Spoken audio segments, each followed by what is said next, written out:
বিসমিল্লাহির রহমানির রহিম। সুপ্রিয় শিক্ষার্থীবৃন্দ, আশা করি তোমরা ভালো আছো, সুস্থ আছো।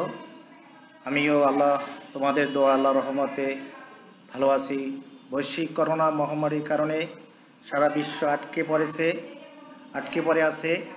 আমাদেরও বাংলাদেশেও তাই এই করোনা মহামারীর কারণে আমাদের বিদ্যালয়ের শ্রেণী পাঠদান কার্যক্রম বন্ধ থাকে।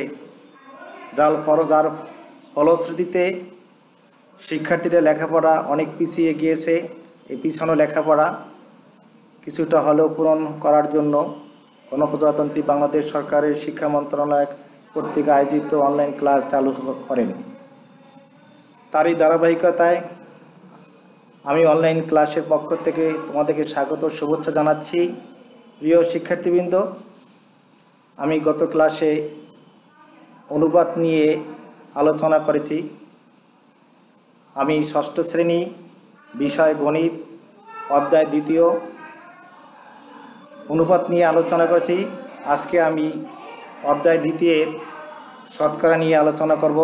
এই অধ্যায় আলোচনা করলে তোমরা শতকরাকে সাধারণ ভগ্নাংশে প্রকাশ করতে পারবে এবং ভগ্নাংশকে শতকরায় প্রকাশ করতে পারবে। এছাড়া অনুপাতকে শতকরাকে অনুপাতে প্রকাশ করতে পারবে। তো আমরা একটু পূর্বজ্ঞান যাচাই করে নেই। প্রিয় শিক্ষার্থীবৃন্দ, অনুপাত এবং শতকরা দুটো শব্দের অর্থ হচ্ছে ভগ্নাংশ। দুটি ভগ্নাংশ, এর কোনো সাধারণ একক নেই। অনুপাতের প্রতীক হচ্ছে কোলন। অনুপাতের প্রতীক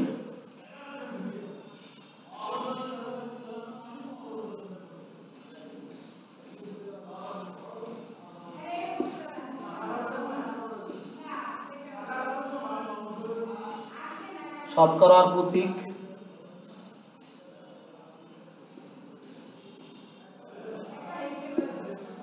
আছে। তো অনুপাত আমরা সংজ্ঞা জেনেছি যে অনুপাত বলতে দুটি সমজাতীয় রাশি, একটি তুলনায় অন্যটি কত গুণ বা কত অংশ তা একটি ভগ্নাংশের মাধ্যমে প্রকাশ করা হয়।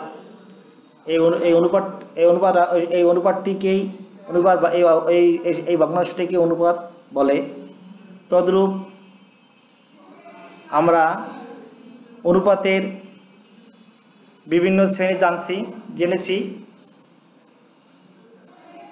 সমতুল্য অনুপাত, সরল অনুপাত, লঘু অনুপাত, গুরু অনুপাত, একক অনুপাত এবং ব্যস্ত অনুপাত, মিশ্র অনুপাত।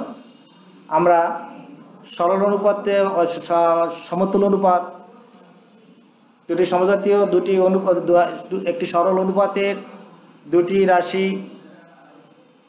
রাশি উত্তর রাশি পূর্ব রাশিকে যে কোনো বা শূন্য ব্যতীত কোনো সংখ্যা দ্বারা গুণ বা ভাগ করলে এর মানের কোনো পরিবর্তন হয় না। এরূপ অনুপাতটিকে সমতুল্য অনুপাত বলা হয়।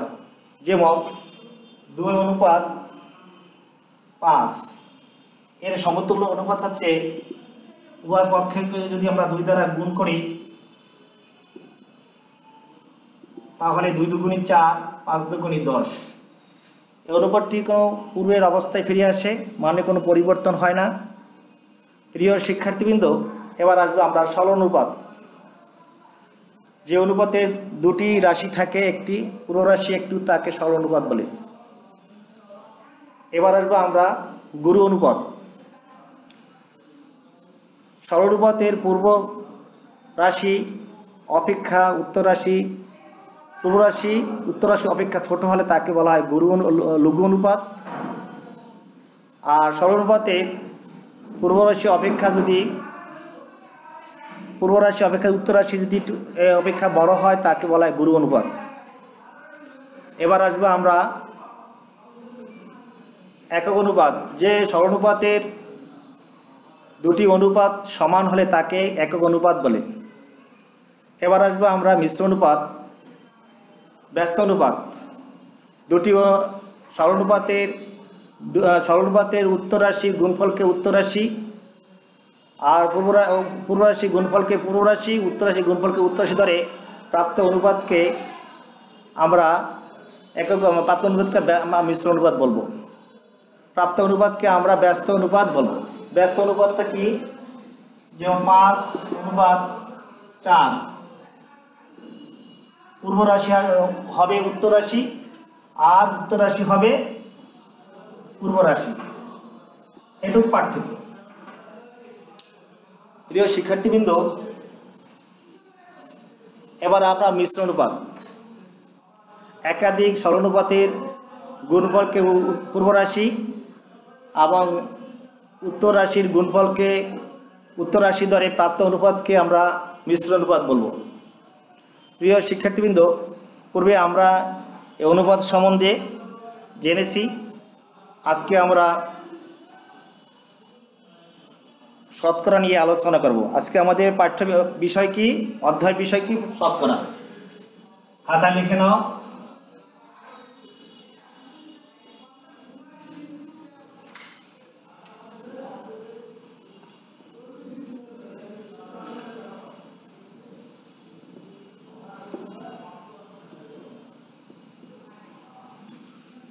আজকে আমাদের আলোচ্য বিষয় হচ্ছে শতকরা। শতকরা এবং অনুপাত দুটি ভগ্নাংশ। শতকরার প্রতীক হচ্ছে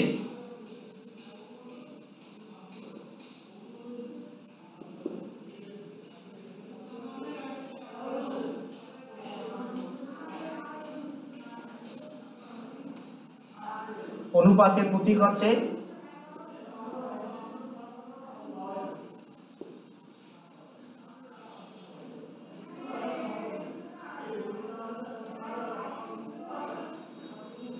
শতকরা প্রতীক হচ্ছে, তোমরা দেখতে পাচ্ছ বোর্ডে শতকরা প্রতীক। যেমন এটাকে লেখা যায়, এতকে 1/100 দ্বারা লেখা যায়, 100 লেখা যায়।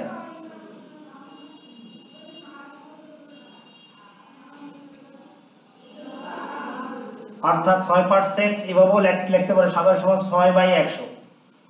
অনুরূপভাবে এভাবে আমরা লিখতে পারি 12%, 12/100। এর আগে আমরা জেনে নিব শতকরা কি। কোনো ভগ্নাংশের হর 100 হলে উক্ত ভগ্নাংশকে আমরা শতকরা বলব। কোনো ভগ্নাংশের হর 100 হলে উক্ত ভগ্নাংশকে আমরা কি বলবো? শতকরা বলবো। শতকরা এবং অনুপাত দুটি ভগ্নাংশ, তবে এর শতকরা ক্ষেত্রে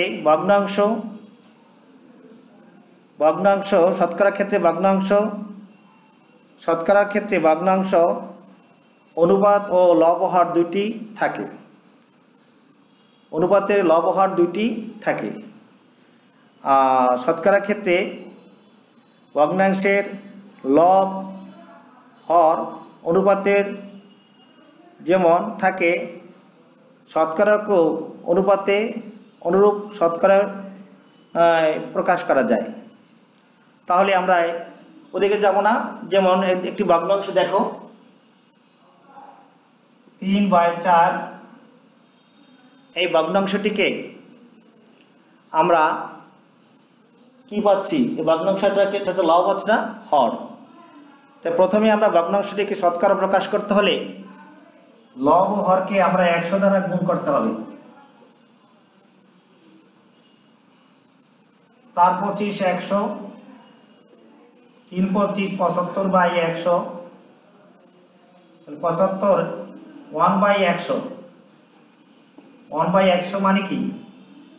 এটাকে বলা হয় পার্সেন্টেজ, শতকরা। এভাবে আমরা শতকরা প্রকাশ করব।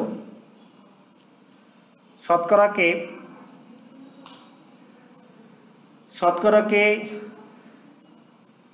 আমরা বিভিন্নভাবে দশমিক ভগ্নাংশ নিতে পারি, সেক্ষেত্রে ভিন্ন আসতেছি। প্রথমে আমরা অনুপাতকে শতকরায় রূপান্তর।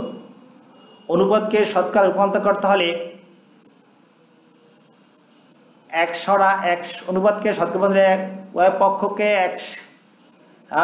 100 দ্বারা হর বিশিষ্ট 100 দ্বারা ভাগ, লব হরকে 100 দ্বারা ভাগ করতে হবে।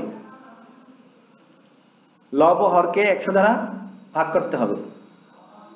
শতকরাকে অনুপাতে রূপান্তর করতে হলে লঘিষ্ঠ আকারে প্রকাশ করতে হবে। শতকরাকে দশমিক ভগ্নাংশে প্রকাশ করতে হলে 100 দ্বারা ভাগ করতে হবে। 100 দ্বারা ভাগ করতে হবে। প্রথমে আমরা দেখব যে কিভাবে অনুপাতকে শতকরায় রূপান্তর করা যায়। প্রথমে অনুপাতকে আমরা শতকরা রূপান্তর করব।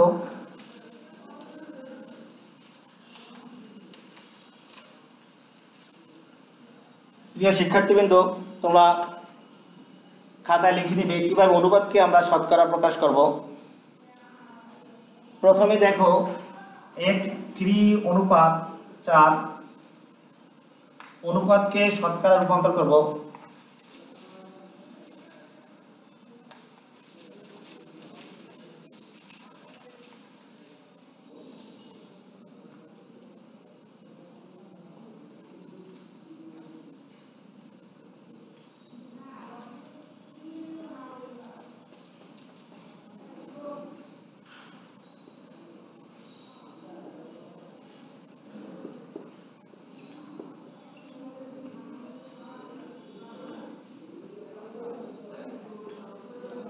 অনুপাতকে শতকরা রূপান্তর, তাহলে অনুপাতকে শতকরা রূপান্তর করা হবে। অনুপাতকে হয় 100 হর দ্বারা, প্রতিটি অনুপাতের হর 100 হতে হবে। প্রতিটি অনুপাতের হর ভগ্নাংশের হর 100 হতে হবে। তো প্রথমেই আমরা অনুপাতকে শতকরা প্রকাশ করতে হলে আমরা একটা অনুপাত ধরে নিব 3:10। দেখো সবাই 3/110। এখন আমরা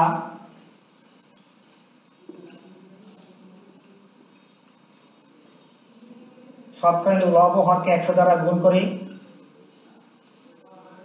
10কে 100, 30/100। তো 30/100 এখন 1/100, এটাকে আমরা শতকরা প্রতীককে নিতে পারি। এ হলো আমাদের অনুপাতকে শতকরায় রূপান্তর। এভাবে আরেকটি দেখব আমরা। দেখো আরেকটি দেখলে আমরা 12:25।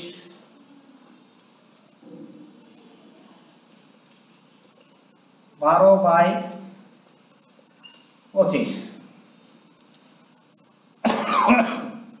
তো আমরা লব হরকে 100 দ্বারা গুণ দেব।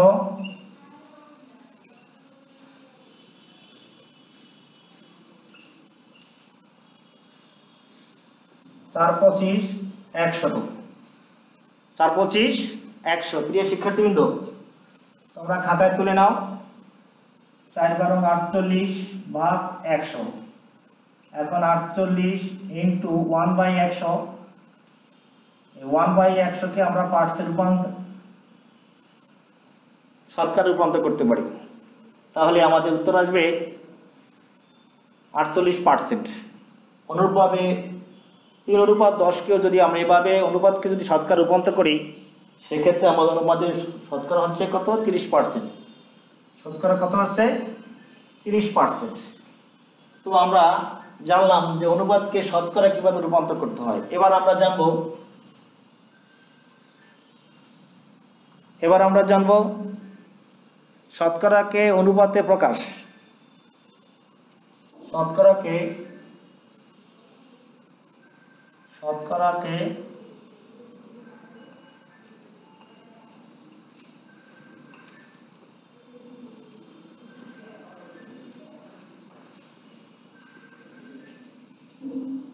অনুপাতে প্রকাশ। প্রিয় শিক্ষার্থীবৃন্দ, তোমরা খাতায় তুলে নাও কিভাবে আমরা শতকরাকে অনুপাতে প্রকাশ করব। দেখো, আমরা প্রথমে একটি 45%, শতকরা কত? 45%, এটাকে আমরা অনুপাতে প্রকাশ করব। প্রথমেই দেখো 45 অনুপাতকে শতকরা প্রকাশ করতে হলে, শতকরাকে অনুপাত প্রকাশ করতে হলে 100 দ্বারা ভগ্নাংশের হর হতে হবে 100। যে ভগ্নাংশের হর 100 তাকে শতকরা, উক্ত ভগ্নাংশটিকে শতকরা বলা হয়। আমরা প্রথমেই শিখছি যে ভগ্নাংশের হর 100, উক্ত ভগ্নাংশকে শতকরা বলে। তাহলে দেখো 100, তাহলে শতকরার জন্য আমরা 100 দ্বারা হর থাকবে, 100 দ্বারা ভাগ করব।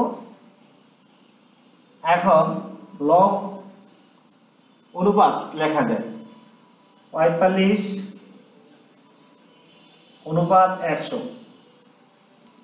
45 অনুপাত 100।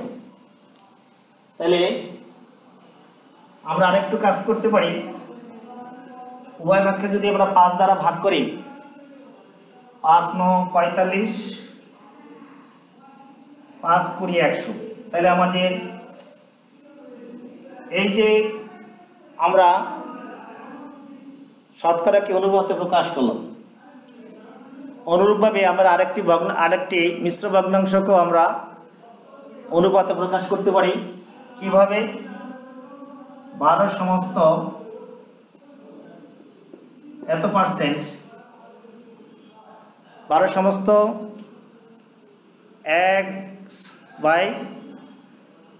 1/2%, তাহলে 12 দুগুণে 24, 25/2%, পার্সেন্ট মানে 100। তাহলে লব ও হরকে 100 দ্বারা আমরা গুণ করব। তাহলে 4 25 100, 4 50 দুগুণী 100, 2 দুগুণী 4, 25 দুগুণী 50। একটু আসি, আমরা ক্লিয়ার হই। তাহলে এই 25/100, তাহলে 25/100 গুণটার উপরে দেবে 1, নিচে কত? 100।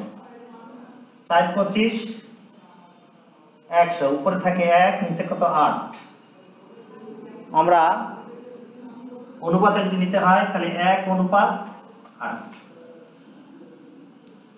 আমরা এভাবেও মিশ্র ভগ্নাংশকে আমরা অনুপাতে প্রকাশ করতে পারি। প্রিয় শিক্ষার্থীবৃন্দ, অনুরূপভাবে 37 সমস্ত 2/1, এভাবে আরও 45 10 2/1, এটাকে আমরা অনুপাতে এভাবে আমরা প্রকাশ করতে পারি। প্রিয় শিক্ষার্থীবৃন্দ, এবার আমরা শিখব কিভাবে শতকরাকে দশমিক ভগ্নাংশে প্রকাশ করা যায়। শতকরাকে কিভাবে দশমিক ভগ্নাংশে প্রকাশ করা যায়।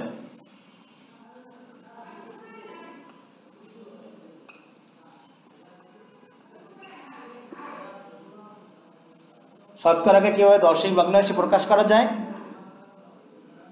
শতকরাকে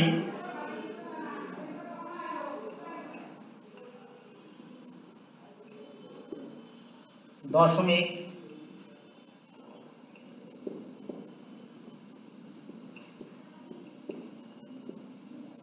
ভগ্নাংশে প্রকাশ করা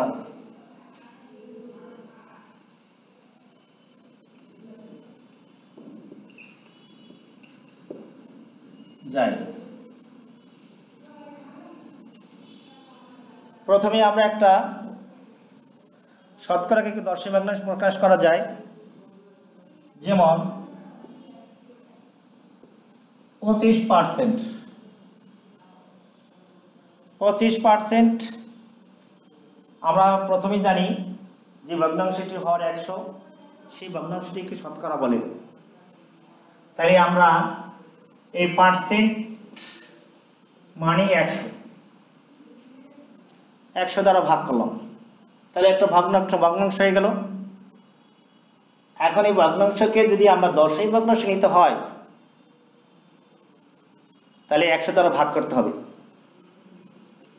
তাহলে ভাগ করলে 0.025, আর শতকরা প্রকাশ করতে হলে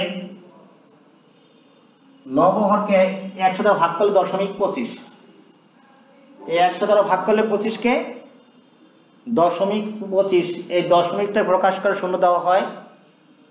আর শতকরা এটাকে যদি আমরা দশমিককে নেই, পুরো 100 কাটা যায়, পুরো অবস্থা ফিরে আসে। তাহলে আমরা কত আসে? সেক্ষেত্রে আমাদের 0.25 0.025 এই অনুরূপভাবে আমরা 35%,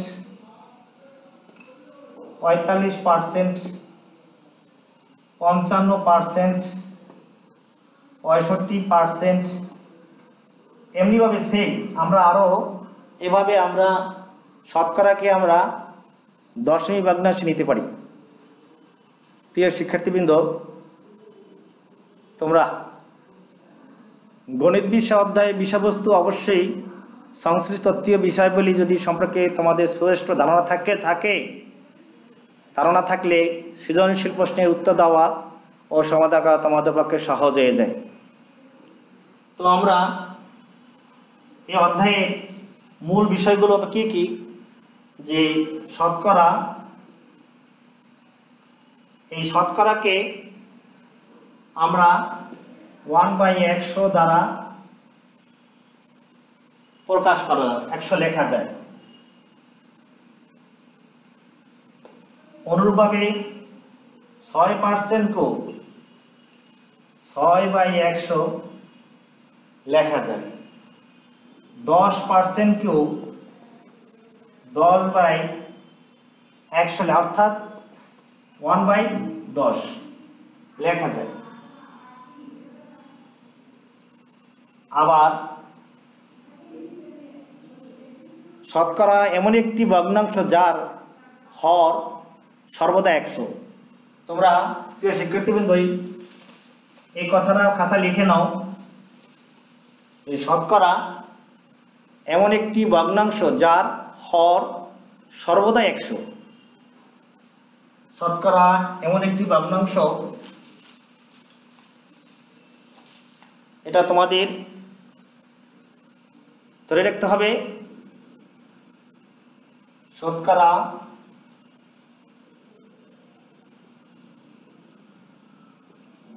এমন একটি ভগ্নাংশ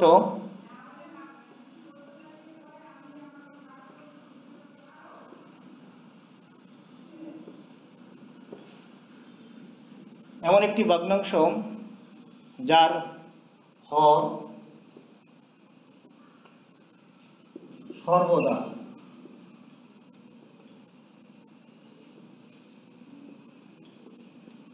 100। অনুপাতের প্রতীক আমাদের জানতে হবে। শতকরার প্রতীক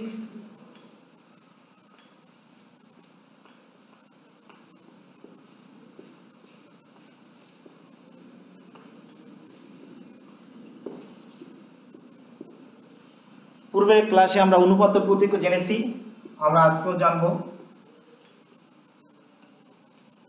অনুপাতের প্রতীক।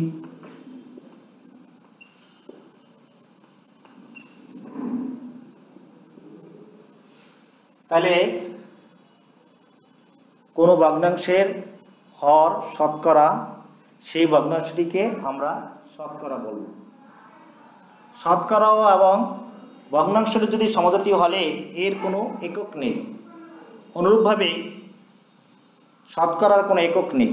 আমরা জানবো। প্রিয় শিক্ষার্থীবৃন্দ, তোমরা লিখে নাও যে যেমনিভাবে অনুপাতের কোনো একক নেই, তেমনিভাবে শতকরার কোনো একক নেই। শতকরা এবং অনুপাত দুইটি ভগ্নাংশ। শতকরার প্রতীক আর অনুপাতের প্রতীক দেখো কোলন, এটা হচ্ছে হার। আর শতকরা এমন একটি ভগ্নাংশ, এমন একটি ভগ্নাংশ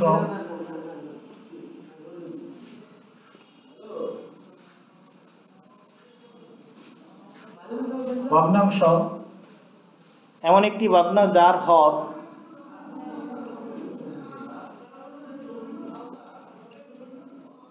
হর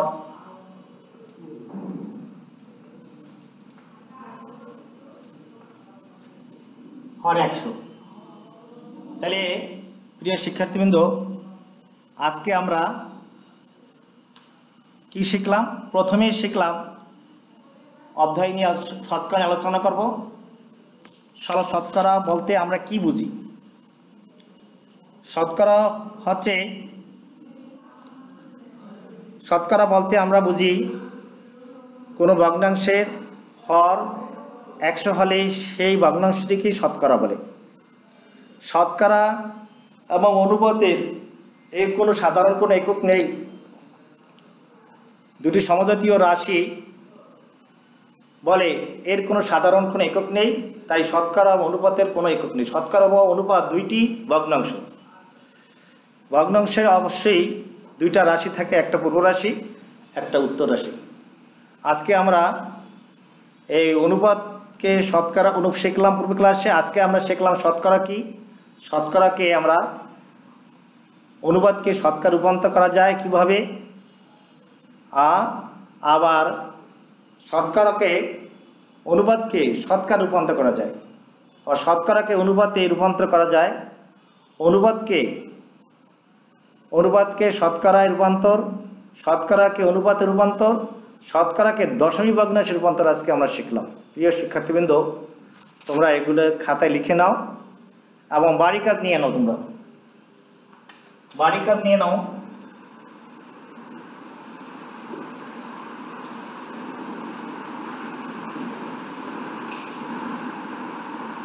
বাড়ি কাজ নিয়ে নাও।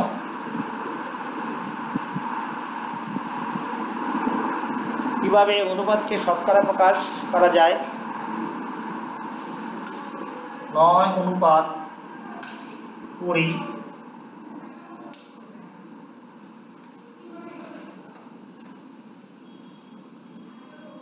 45:60,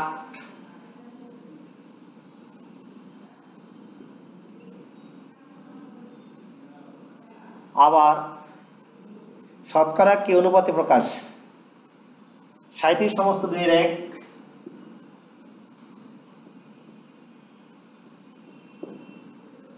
47 সমস্ত 2/3।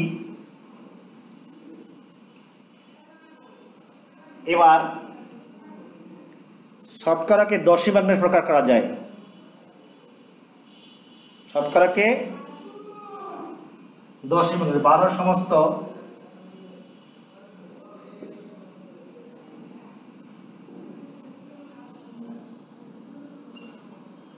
10 ভগ্নাংশ প্রকাশ করা যায়। অনুভাবে 15 সমস্ত, এটাকে শতকরায় প্রকাশ করো। এতকে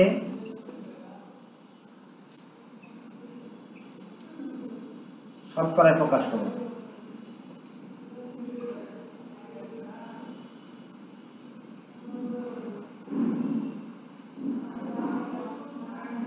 এতকে অনুপাতে প্রকাশ করো।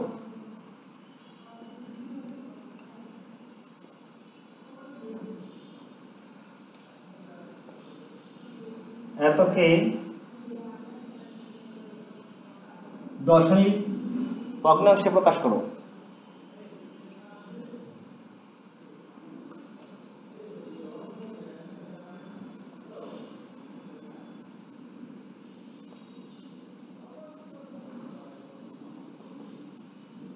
প্রিয় শিক্ষার্থীবৃন্দ, আজ আর নয়, তোমরা এগুলো তুলে নাও।